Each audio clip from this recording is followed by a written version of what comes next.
How to book a flight on Trip.com app. So once you're in the app, you don't have to be logged in yet. Let's go to flights. And from here, you're gonna choose one-way, round trip, or multi-city. If you wanna go somewhere and then plan to come back, select round trip. Then let's say you wanna choose a flight from New York to London. You're gonna tap on the calendar. You're gonna choose what date your departure and what day you come back. So just a heads up, the more further in you select your date, the cheaper the flights are. So what you're gonna do, you're gonna tap the first one. Let's say you want a departure from the 15th. You wanna be there 1 week. So you're gonna select 1 week. Let's select done. And then click on the economy premium and choose your class. Let's say we want to choose economy.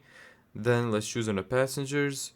Let's say there's 2 adults, 1 child. Let's confirm and search. From here, compare the available flights by price, airline, departure, stops, baggage, and fare rules. Then select the flight that you want. Let's say this sounds good to me. And now let's select a return flight. Let's say this one.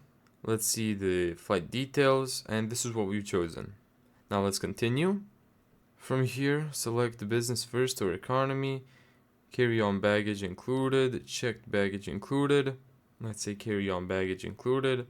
Let's select TripFlex. And from here, you need to sign in. From here, enter the traveler's information, such as their full name, passport details, and make sure the information matches their travel document exactly. Here, you can add extras, such as checked baggage, seats, insurance, or other flight services, then carefully check the flight and passenger details. And then you get your confirmation. Once the ticket is issued, Trip.com sends the flight ticket confirmation to your email. You can also access your reservation through the app. Thank you so much for watching this video. If you found this tutorial helpful, make sure to give it a thumbs up and subscribe. And as always, see you in the next video.